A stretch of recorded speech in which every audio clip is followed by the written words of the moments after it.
Hey everyone, and welcome to Smart Talks powered by Geniecast with support from the Nitrous Effect and the Emerson Leadership Institute in the Shape It School of Business at St. Louis University. I'm John Lanius, and I'm the Chief Operating Officer here at Geniecast. And today our Smart Talk is entitled Beyond the Great Resignation and Into the Great Reintegration with Sheila and Ryan Pride of the Moksha Institute. Sheila and Ryan, welcome to Smart Talks powered by Geniecast. Thank you. We're happy to be here. Yeah, thanks, John. We're happy to be here.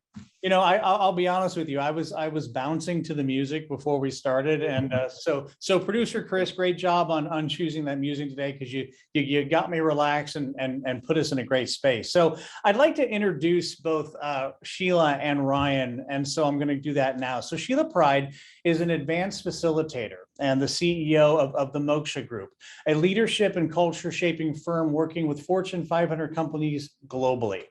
Sheila is a heart-based change agent leading transformation for leaders, teams, and organizations across the planet. Sheila applies neuroscience, compassion, and leverages contemplative practice tools and techniques to create meaningful change with the desire to bring more harmony and peace into the world. Not a bad thing at all, right, Sheila? Right. Thank you, John. So sweet. You're welcome. And then Ryan Pride. Ryan is the co-founder of the Moksha Group and is an organizational psychologist by training. He has 20 plus years of experience leading transformational growth, change, and human optimization. Moksha clients include Driscoll Berry's company, Google, Apple, Plantronics, Nestle, New Balance, Microsoft, Bayer, Seminis, Glycoma, and so many others. Did I cover everything we need to cover, at least initially? Yeah, I feel super honored. Thanks, John. That's great. All right, no problem at all. All right, so before we get to questions, we've set aside time for Q&A later in the program. So if you think of a question as the conversation goes on, you can send it to me via the Zoom chat, and we will read it a little bit later on. And then if you would like the opportunity to actually turn on your mic and camera and ask a question live, we will do that as well. You just simply click the reaction button and then raise your hand, and then my producer will assist you. All right. So first of all, I would just, without going to some of the questions, I'm curious, Ryan and Sheila, what's something that you're intending in this dialogue today that we will have achieved by the end of the hour? And I will start with Sheila. Ooh, I love that question. Right in the hot seat. I love right that away. question. That wasn't, yeah. So for me, the best gift to share to the world is that we're able to share and convey something that's actionable, that's inspiring and actionable, that someone feels like they can leave and apply right away at home or at work or on their team, and they see a change. And so I'm really hoping to share this inspiration, but also some practical tips that people can have their own aha moment and also carry the change forward that the world really desperately needs. So that would be a big win for me. Got it. And then Ryan, how about for you? What are you intending? I would say, I think that there's a paradigm shift that has been brewing for 10 years now. And I think that we're sort of in a place where we're ready for it to come in. We're ready to birth this new way of working.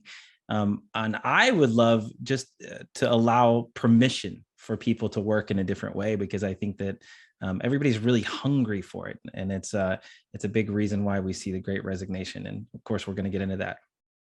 Absolutely. Well, so to be transparent for those that are with us live and those that may be watching this in the weeks and months to come, the three of us have had an opportunity to do many interesting things together, and I'm a fan of the work that you do. So for those who may not know, what does Moksha mean and how does it relate to what you do? Well, thank you for pronouncing it correctly. Usually, typically it's Maksha. What is Maksha? So Moksha for us, it's really a Sanskrit word that means awakening from suffering or liberation. And so in the grand scale, the word is really about, kind of like through our life cycle, what happens in that moment where we're able to, connect to this divine or higher energy of connection, of oneness. But for us in this business model, it really means about helping people wake up every moment 1,000 times a day back to the present moment, where they can be free of suffering, free of the kind of the mental anguish that we can have, the judging, gossiping, comparing others, thinking we're not enough, all those things that create kind of that depleting energy. And so it's about waking up to the present moment and waking up to love and freedom and that higher form of energy. And so that is why we named our company that, because what is our mission? It's to bring that capacity and increase that capacity, make it more accessible for people in the world and at work, learning how to do that more often at work. So Yeah. it's interesting that you said, awakening to love. I mean, obviously the word love and work oftentimes they're not corollary, but I'm curious, Ryan, what would you add to Sheila's contribution for meaning? Well, I think, the last thing that Sheila said there is freedom, right? So, what is freedom? What is, the ability to operate at your highest, to come into work and feel safe, to be able to be your full, authentic self. One of the things that I think is fascinating is that, since we've been measuring engagement, which is, 10 plus years now, engagement scores really haven't changed. 70 to 75% of Americans are disengaged at work, and 20% are actively disengaged, which means like when the coffee is burning, they're like, I love that smell, and when the copy machine is out of paper, they're very happy. And so, that's a big portion of our population. I think USA Today said that almost 80% of Americans dread going into work. And that number has been the same for a while. And so for us, the reason that we named our company something that is synonymous with freedom is because we do believe there is a different way to work, where people can come in and be their authentic, full self, where they can be kind and empathetic, where they can raise each other up instead of pulling each other down. And so, yeah, I think we're here. So. All right, I want to add a little bit of that love piece, because higher love, not romantic love, because we're taught like love is just like my person, my dog, my family, but the higher love is about just that universal connection. And, Ryan's always sharing with me the Gallup 12, right? That says the two biggest factors that impact people's engagement at work are when I have a friend at work and my boss cares about me as a person. Well, that's a form of love. It's about belonging, feeling cared for. And I just think that we can use that word in a broader sense, because that's when we feel at our best. So Thank you for letting me circle back. In other words, like just to paraphrase what Sheila said, we come to work for our homies, right? That's it. There's all this money is spent on mission, vision, and value statements, and that's great. But the reality is when I come to work, if I like it, it's because I have friends here. Yeah. And if I stay and I work really hard, it's because my boss isn't, and I would use a different word there, but that's, that I like my boss, that my boss cares about me as a human being. That is predominantly what drives our behavior. Yeah. Thank you. All right. Well, I think that's a great place for us to kind of now go a little deeper. So obviously today we named the title of this talk Beyond the Great Resignation and into the Great Reintegration. And so what I'd like to start with is that, we've heard this now for months, but from the both of yours perspective, I'm curious, define the Great Resignation and how does it relate to the Great Reintegration? And Sheila, I'd like to start with you. So I'll just say, when I work with companies over time, what I'm noticing when I talk to leaders, they're like, the power has shifted, from the company and the leaders, the executives, to the people. And people just aren't willing to do what they were before the pandemic. And many people are saying people got a chance to prioritize what was important. They went through this kind of dark soul of night. They lost people that they loved. They also had some freedom to really kind of think about what they wanted to do. And so I think, companies, some are very happy, but others are kind of, whether they want to or not, are having to think about, we're going to do things in a different way to keep good people. And so for me, and I also think about the leaders that I've worked with, it's not also just work, it's within their family systems. It's how I want to work. It's how I want to contribute. It's how I want to feel when I go to work. So the tolerance for some of the negativity at work, there's a lower tolerance now than what we've seen before. And so for us, it's like, thank goodness this is happening, because it's a shifting, it's uncomfortable because it's uncertain, but it's shifting to something more positive. So that's how I think of it. What I'm seeing is, as people are taking a good hard look at what they want to create for their lives now. Ryan? Ryan? Yeah, Ryan, your thoughts? Well, I think there's a lot of things, right? Like going to work in general under sort of the old model was, it is uncomfortable in many ways, right? Like you got to put on uncomfortable shoes, you got to wear pants that just are too tight a lot of the time. You got to sit in traffic, you got to do that whole grind. And then you get there. And for a lot of people, you got to show up and be somebody else. You gotta pretend to be interested all day long. And so that has been a model that, a lot of people have experienced. And so when COVID happened, it just changed the game. We got to spend time with our kids. If we have kids, we certainly got to have, more time in pajamas, and we got to reevaluate our life in many ways. Like, is this what I want? Am I happy? Is this what life's all about? And so, the existential crisis is real. Like, we are here for a very temporary time. We want our life to be meaningful. And if we're going to work, even if we're making a lot of money, and we're not happy, we're dissatisfied, we're forced to be somebody maybe that we're not, then the experience is painful. And so when we got a break from that, for many people, they said, I don't want to do that again. I'm ready for a change. I'm ready to work differently. Yeah. So both of you said interesting things that triggered me, and I'd love to share what those thoughts are. Yes. So first of all, Ryan, when you talked about how, when we go to work and maybe we're somebody that we don't like, or somebody that we're not, our authentic self, I was thinking about the phrase from the Japanese culture that says that we have three faces. There's the face that we show our friends, there's the face that we show the world, and then the third face is the face that we show ourselves, which is oftentimes the most authentic. And what I'm always, asking myself and really taking actions toward in the workplace is that, imagine a world where that third face, the face that you maybe only show yourself, that's the most authentic. Imagine if that was consistent across everything that you do. And, when I look at my responsibility across numerous companies, it's important for me that when people interact with me, they're getting the same person all the time, because, and I'm sure that you've had this in your experience and working with different types of corporations and also different types of executives, is that I think one of the main complaints that people have is that, well, I don't know who I'm going to get with that person. Like, one day I get one person and the next I get something completely different. What are your thoughts on that, Ryan?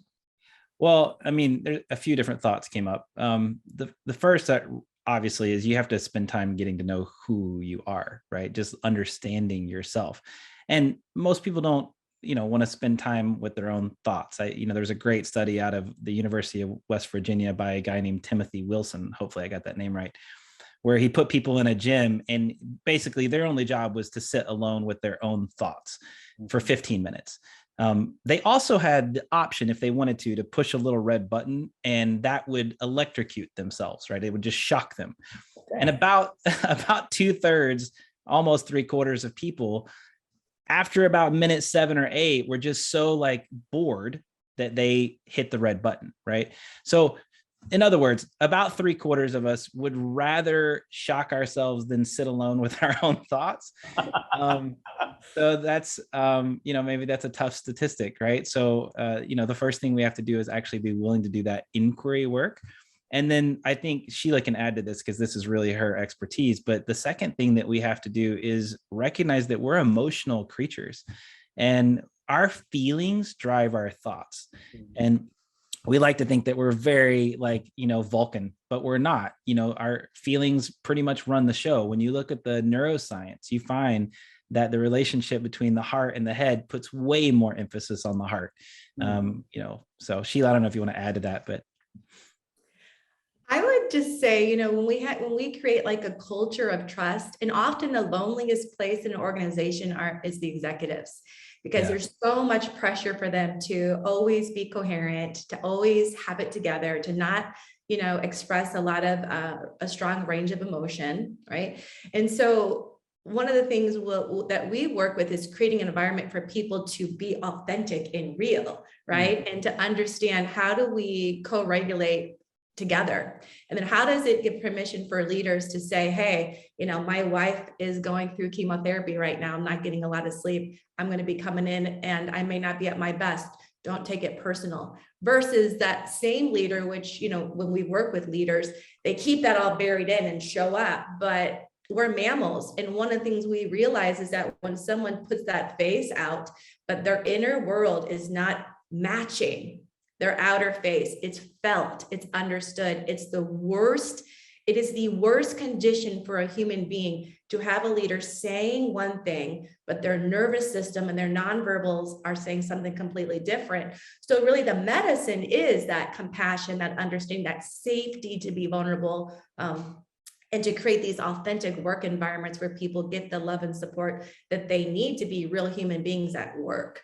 So that's my take on it. Yeah, well, so I mean, both of you, what I love about when you've got numerous perspectives on these types of talks, though we're all in the same ballpark to a certain extent, the view, becomes different, which I really appreciate. In thinking about, Sheila, what you were saying is that, there's that expression, which I know that most of us have heard, that are with us or are watching this right now, is that we're all fighting a battle that no one knows about, so be kind on one level. It's interesting to me how many senior executives or owners or people like that, use the workplace to either, reinforce their own trauma or, work out their trauma in many ways. And it makes for an interesting workplace, and you can replace the word interesting with whatever, you want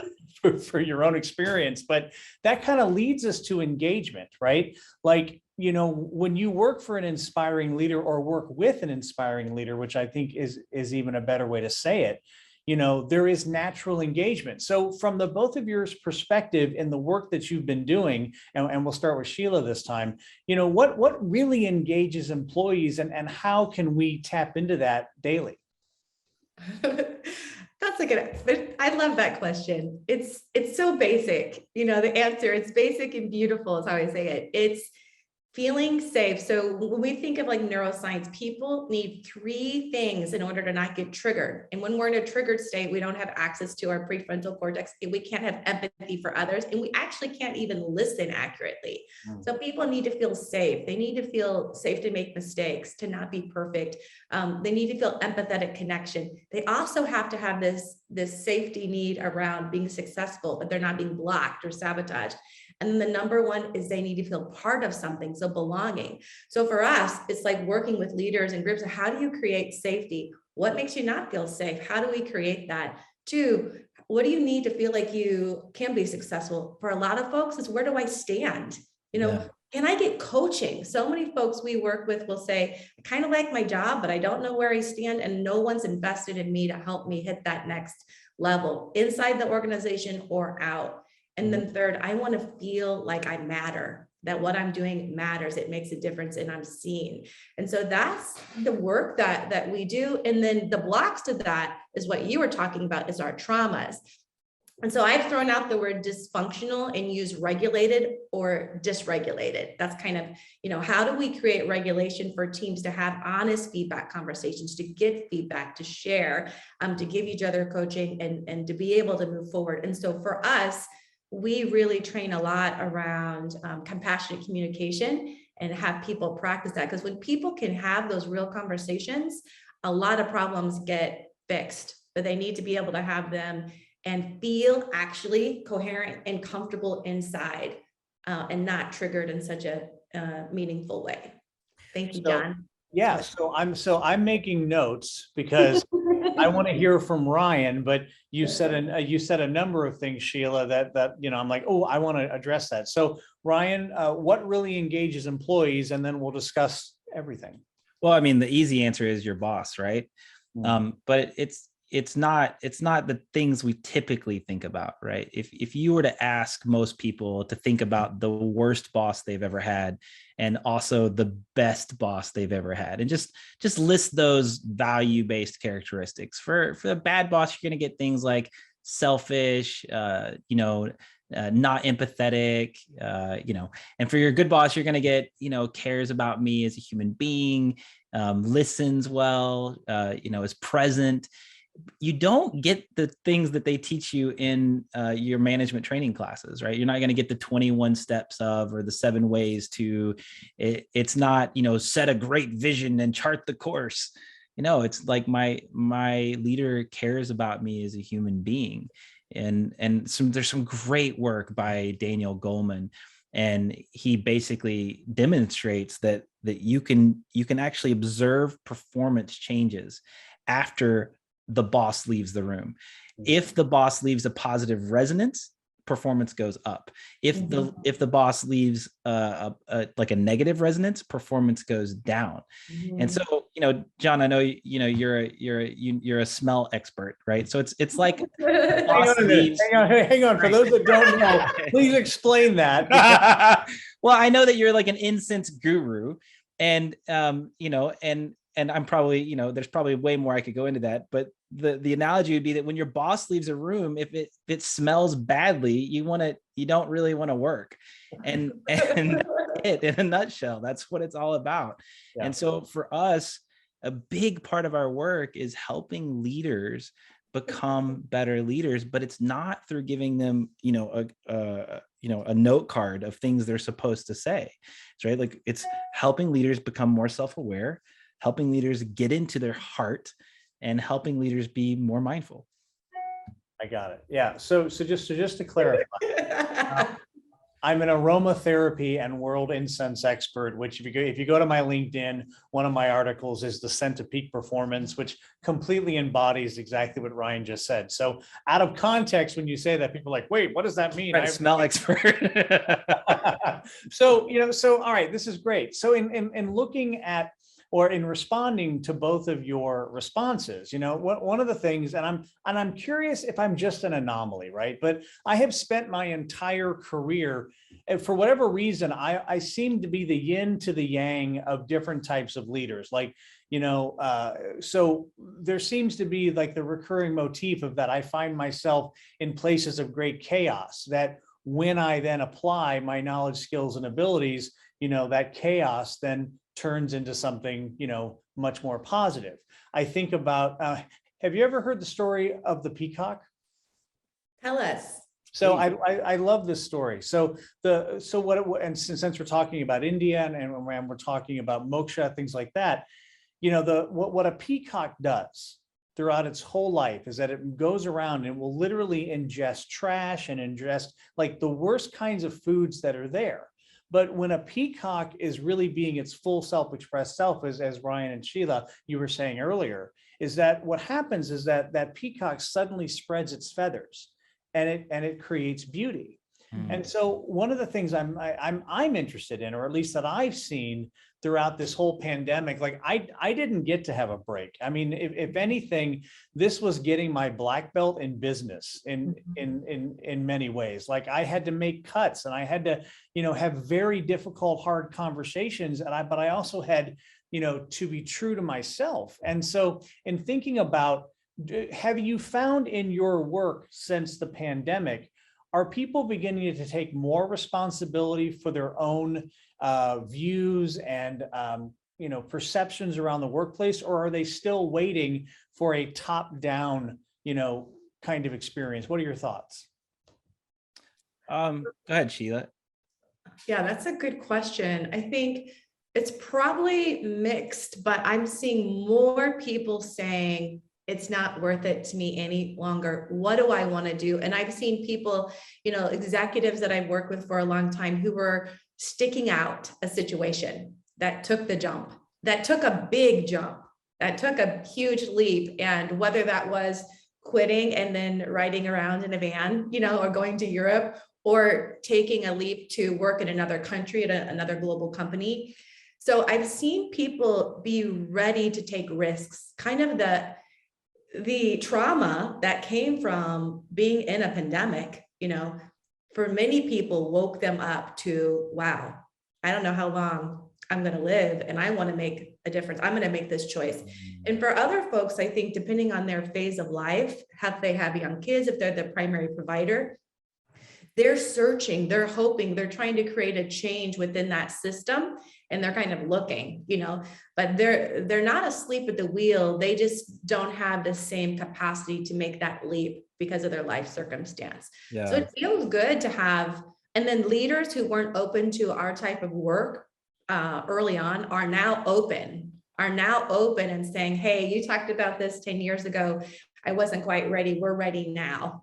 And let's get started. So that's a big change I've seen. That's true. When we started Moksha in 2012, if you talked about mindfulness at work, people looked at you like you had three heads. So it's really interesting to see like the HBR article after HBR article, or the Center for Creative Leadership, and all of these other people starting to talk about mindfulness at work, and resiliency training, and empathy and compassion, and how important those things are. And so, I mean, just for me, it reinforces the message that, culture is a network effect. I mean, if you look at how the internet was adopted, right? When I was in high school, I think there was probably 15 million people on the internet, roughly, 0.5% of the population. And by the time I graduated college, I think it was nearly, 400% higher than that. So, information, moves at the speed of intention. And so, we are universally feeling this same thing. It's the zeitgeist of our time. And so I think now we're seeing it bubble up to the surface. Yeah, I think it's interesting that you talk about, how people react to the word mindfulness. Like in my experience, it's been things like, what, are we going to sit around talking about our feelings? No, not at all. I mean, feelings may come up, right? But it's about creating space for us to begin to, I would say, I think what we're talking about now is really, looking at our expectations and our strategies to really effectively navigate things where in the past you would hear things like, well, it's just the way it is. Right.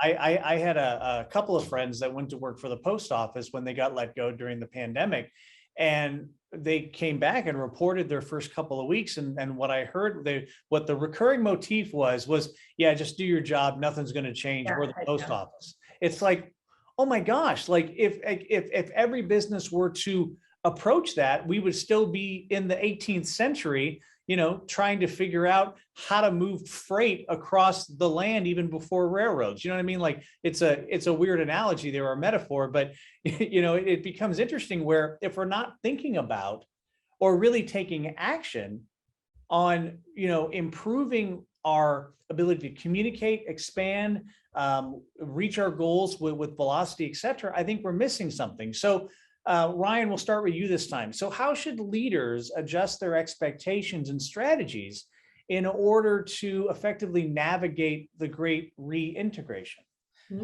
Great question. Well, I think the way I would probably answer that is to just recognize that the invisible affects us, right? And so we focus, like in the HR world, so much focus is on observable behavior, right? So if you look at what we do, it's training and development, it's performance management, goal setting, succession planning, it's all this observable stuff. But what is it that drives behavior? Well, it's mindset. What is it that drives our thinking? It's emotion. What drives how we consistently show up every day? It's our values. You can't see those, they're invisible. And the same thing would be true at the group level, right? At the group level, we talk about policies and your environment, and it's all of this system stuff. But the invisible are your shared attitudes, your shared norms, even shared stories. It's culture. And so much of the time, I think leaders forget about that sort of left side of the grid, right? Which is that mindset matters, that culture really drives behavior. And so we have to take time to foster relationships. We have to take time to show care and consideration for our associates. If I were to deliver a home run message, I think I would say you cannot look past the power of culture. It is by far the most important long-term variable for business success. James Heskett says it, if you take all of the different factors and you put them in a logarithmic regression equation, what you'll find is that culture accounts for about 50% of the variance in operating profit from company to company over time. I mean, that's half your earnings. It's huge. And when you look at, well, what is culture and how does it work? What you find is that culture is fundamentally a shadow of leadership. It comes from leadership modeling over time. And so what does that mean for me as a leader? It means I have to be very aware of how I'm showing up, both verbally and non-verbally, right? Both in terms of what I do and what I say, and also what I don't do and say, just like, what's being observed. And so just to understand that, like, if I come in every day at 7 a.m. and I don't leave till 7 p.m., my associates are going to feel like they've got to do the same thing. I don't know, Sheila, you want to add anything to that? Because I could get on a soapbox there, obviously. I'll wait for John to respond. Do you want me to jump in the air, or you want to? Well, so Ryan, I appreciated your response. What I wanted to do for you, Sheila, was to just represence the question, which is again, how should leaders readjust their expectations and strategies in order to effectively navigate the great reintegration? Yeah, I think a lot of them are already doing it out of necessity. It's kind of, I'm hearing and seeing leaders that are effectively doing this. They're having town hall meetings. They're saying, they're having what we call, monthly check-in sessions with their leaders and just saying, what do they call it? They call it retention meetings. Like, what do you need? What needs to change? We realize that we're in a transition period around how we work, what works best for you.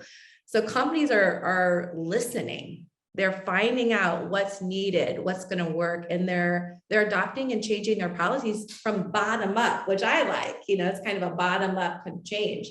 And I wanted to circle back to kind of something you said about, coming into chaotic situations and seeing them transform. Well, I think you're probably just changing the culture by your presence, and not only just your skills and abilities and maybe the policies that you change or the vision, but also the energy that you're bringing in and the presence and that personal connection. I was talking to a leader, a leader at this volleyball conference for my daughter.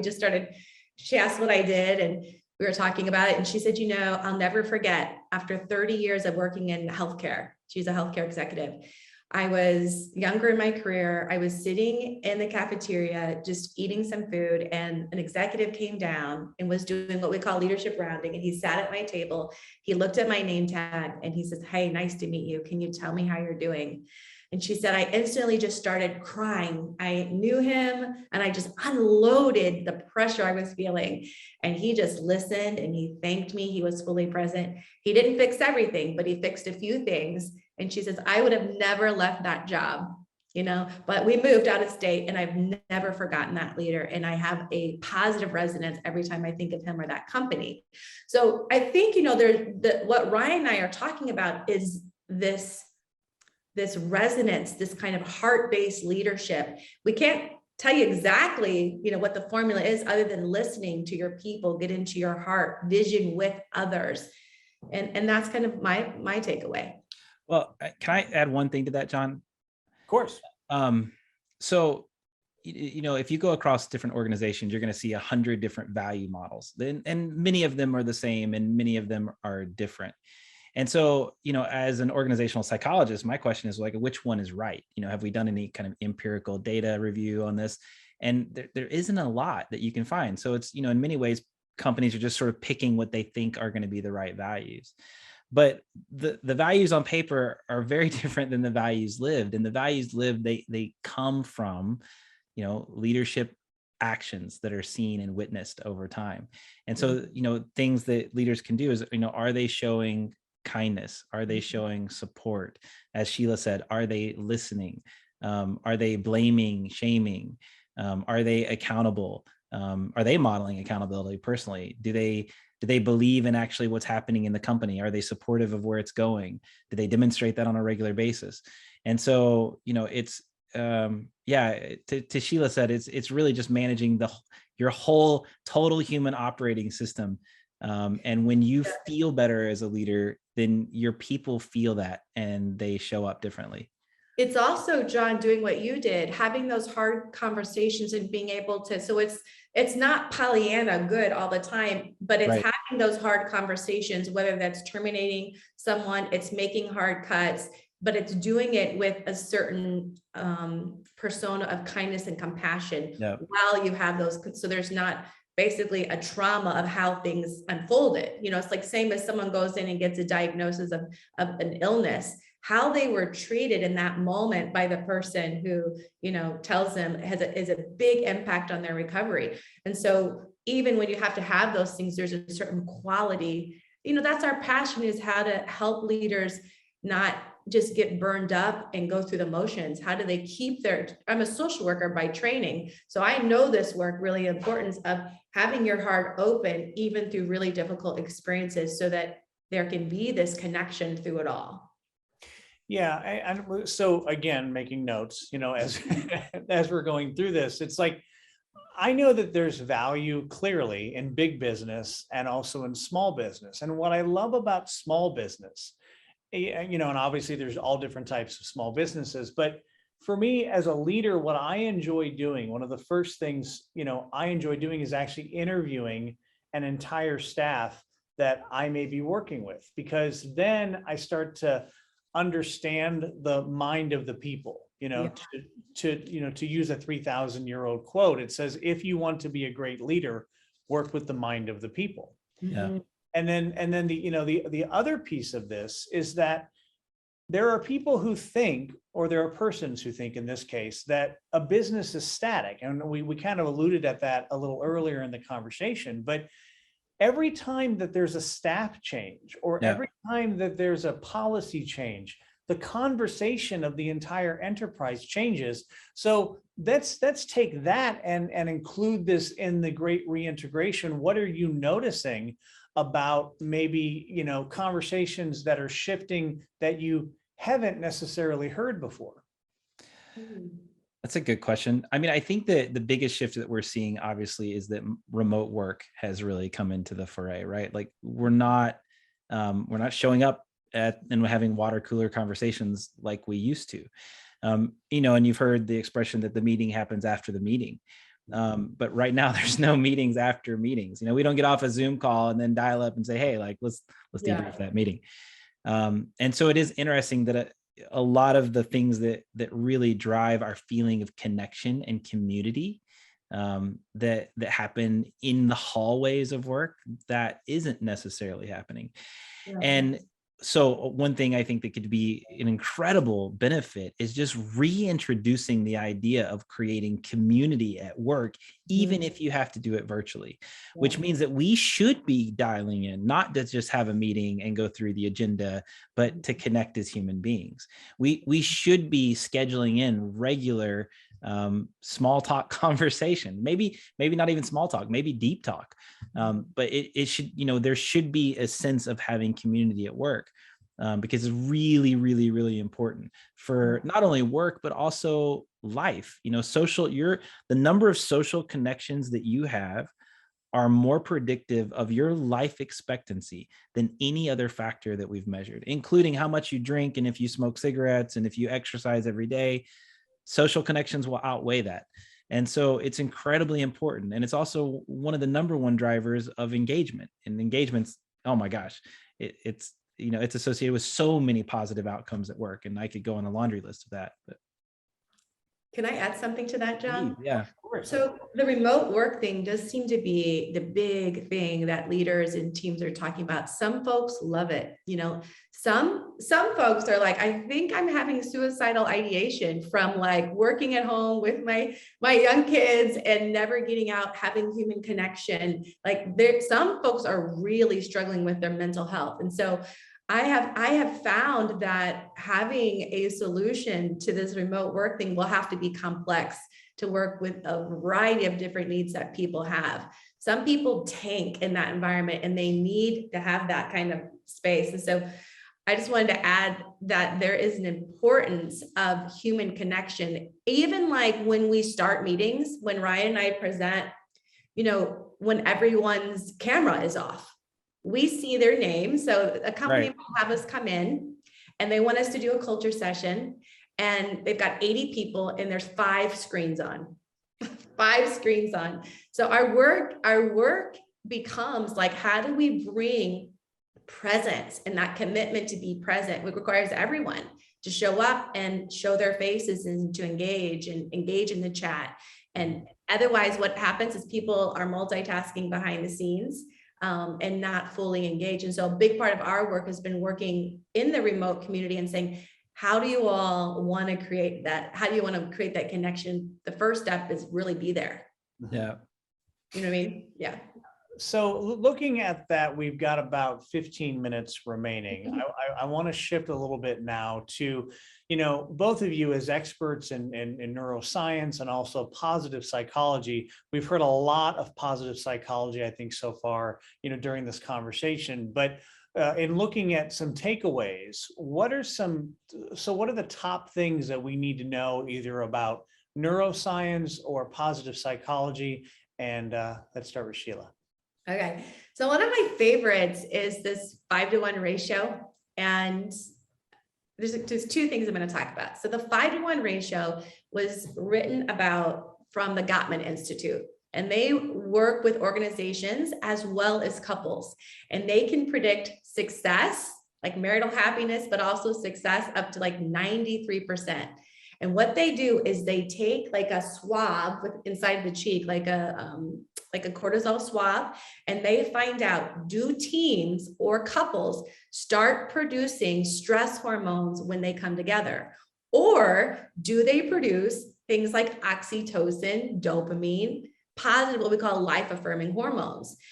That predicts whether or not teams or couples, you know, marital couples, or even child-parent relationships will be effective.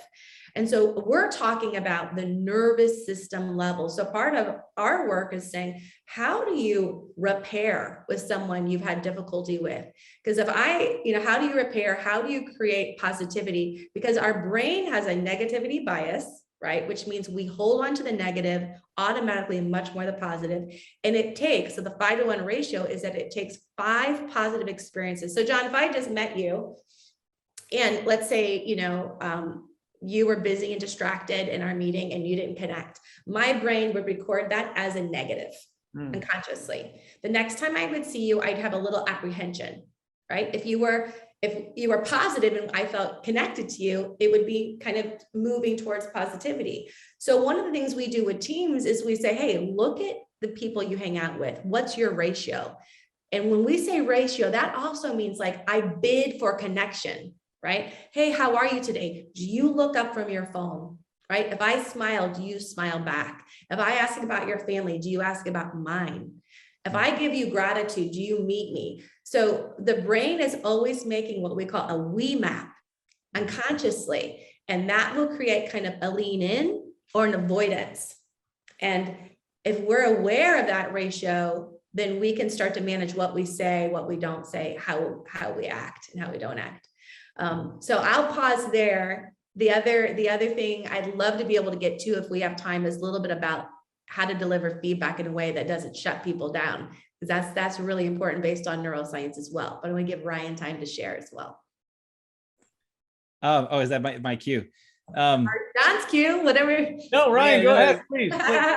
I think, you know, for me, I mean, obviously, I think about this as an organizational psychologist, and so, and I'm also I'm thinking about, you know, positivity applied to work, and what the word we typically use there is engagement, and engagement is really, really important. You know, engaged employees outperform disengaged, you know, employees. And, you know, if you look at the research on it, you know, disengaged employees have 37% higher absenteeism, you know, 49% more accidents, 60% more errors. Disengaged organizations are 18% lower in terms of their performance. They have 50% more voluntary turnover, and the cost of voluntary turnover is a lot. It's almost 20% of a person's salary. And that list could go on and on and on. And the question for us in terms of neuroscience and positive psychology is, what is engagement? What is it that creates it? And the traditional model on employee engagement is that it's, if we have bright colored walls and we have a really good communication program and we've got a really sexy mission, vision, values, then people will be engaged.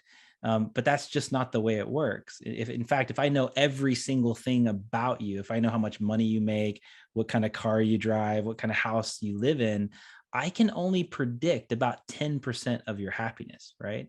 And that means 90% of your happiness has nothing to do with the externalities of you.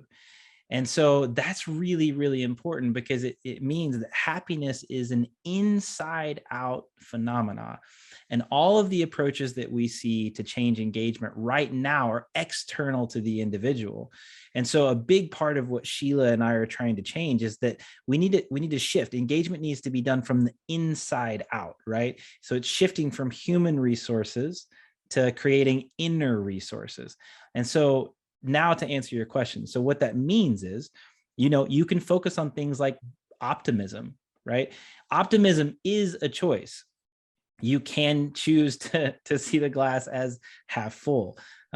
You can learn skills to have more resiliency, to bounce back. You can do daily practices every day to have more gratitude, and actually start to see the world in a different way, to actually shift your perception based on just doing a daily journaling activity. We have a whole list of happiness hacks that we teach organizations, but they're short. These aren't long, complicated things that you have to do. They're 2-minute long practices that you do every day that rewire your brain. I mean, the really beautiful thing about the brain is that it is plastic, right? We can change our brain in as little as 21 days. And so but practices are required. So to Sheila's point, we are designed to become grumpy old people. It's just how our brain works. And so practices are required if we don't want to just end up being super grumpy as we age. Well, that's a great future we're creating right now. Yeah. Well, I think this is, for me, this triggers a couple of things, as a leader, in that we spend most of our waking life at work. Yep. Monday through Friday, whether we're remote or not, it's in our head. I also assert that at a certain level within the organization, it doesn't stop Monday through Friday. I mean, Right. it continues on. And, Yeah.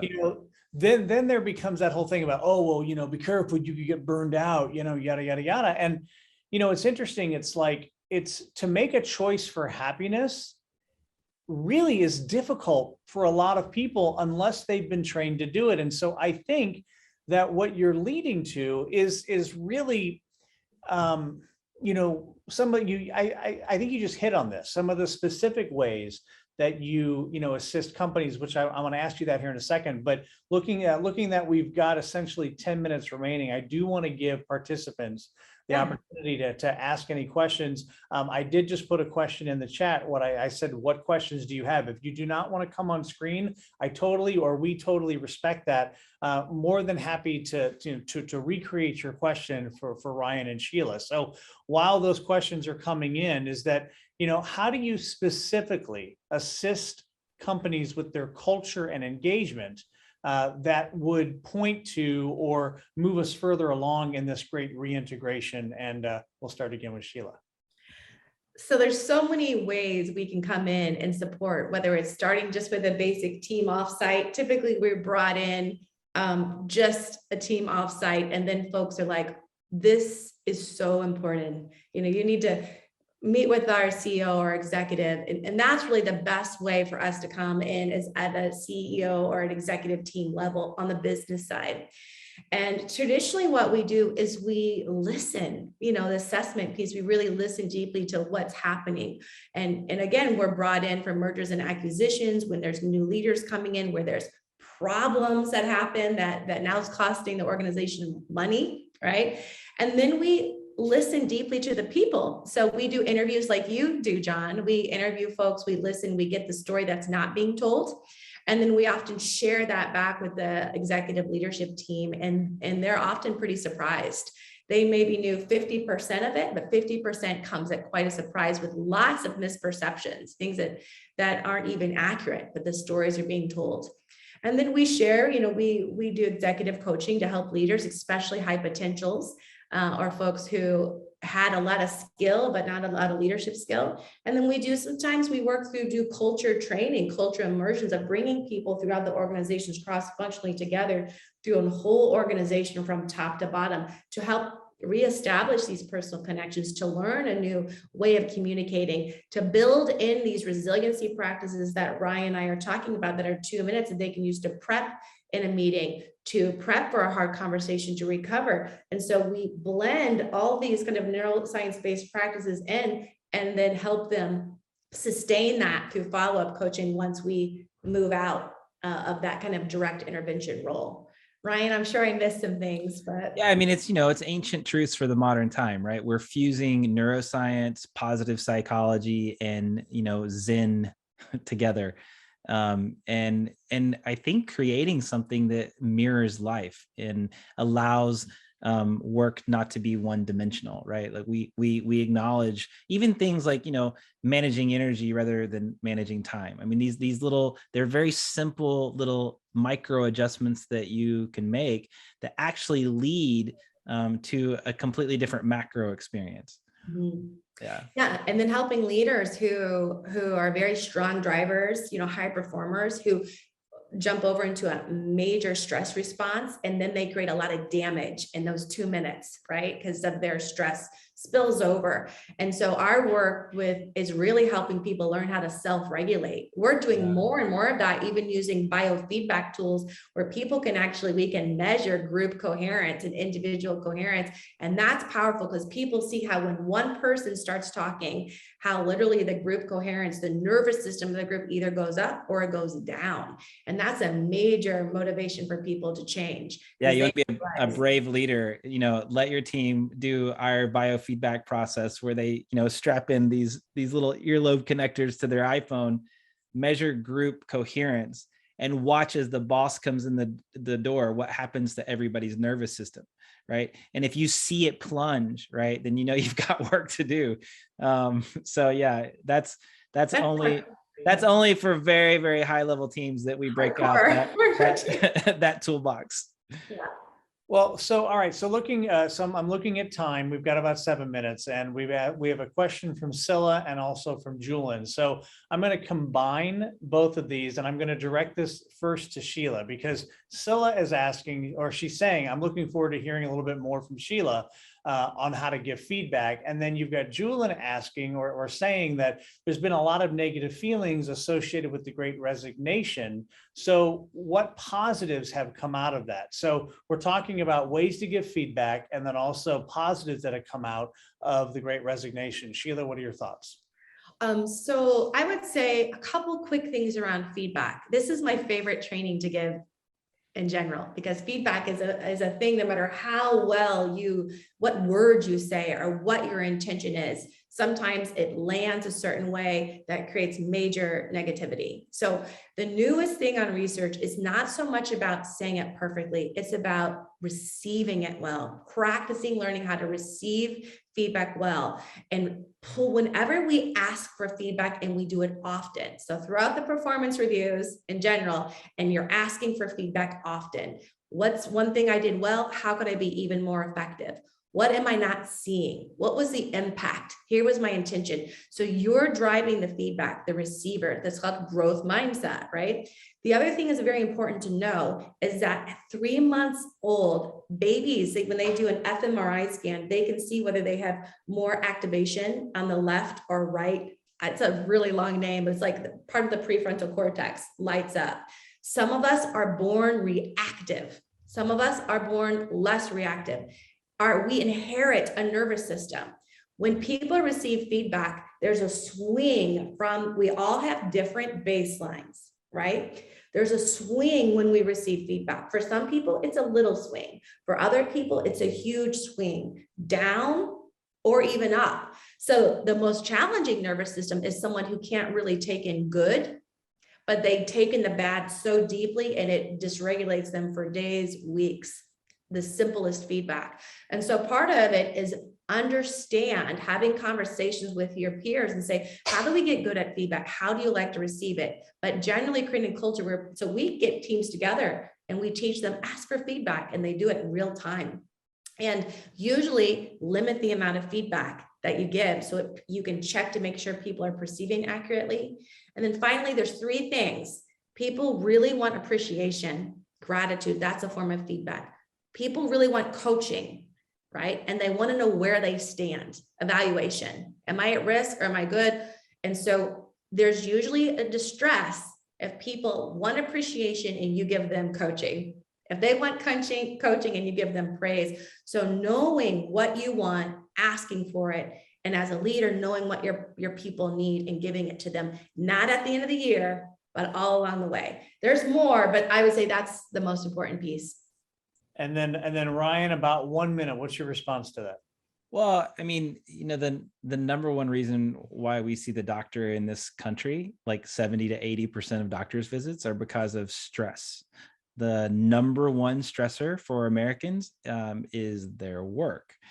In fact, you can even find evidence that based on how your leader shows up is one of the key determinants as to whether you'll have heart disease or not, right? Like literally your leader is determining whether you are going to have heart disease or not. And so, you know, when we think about the Great Resignation, I think, you know, somebody asked, well, what are the positives? Well, I mean, the positive are that people are making changes, that they got a little bit of space, you know, which we don't normally have, to be able to look at their life and realize that they were in an uncomfortable spot. So I think that's the benefit, because our work really does impact us. Yeah. Perfect. All right. So Sheila, about 30 to 45 seconds, what would you like to leave us with? Oh my goodness. Okay, I'm going to leave you with one simple practice, right? And so this is so simple. And so just if you're there, a technique we teach all the time is you bring your awareness, your mind into your heart, right? So we're going to do this together. Okay. And you just slow down. So you watch the breath get slower and deeper than normal, moving in and out of your heart center in a comfortable way. And you watch for about 5 rounds of breath. Keep doing this. As you do this, you're engaging your parasympathetic nervous system. You're working with your vagus nerve. You might have an increase in saliva in the throat area. And what you're down regulating your nervous system to a place of ease. Now, bring to mind something that makes you feel good, happy, a memory, anything, a place in nature, and hold that in your awareness for just 20 seconds. As you slow the breathing down, borrow from a memory, create that neural cocktail of oxytocin, ease. So this is how we take personal responsibility for creating the chemicals in our body. And lastly, just radiate it out to your kids, your family, your mate, wherever they are. Maybe even all the way to the Ukraine and Russia. Sending harmonized, coherent waves of energy. And then finally back to yourself. So that's one basic practice we teach. You do it 10 times a day whenever you start to feel stressed out. And that changes your baseline within 6 weeks, doing that often. So thank you for that. Sheila, Ryan, what would you like to leave us with?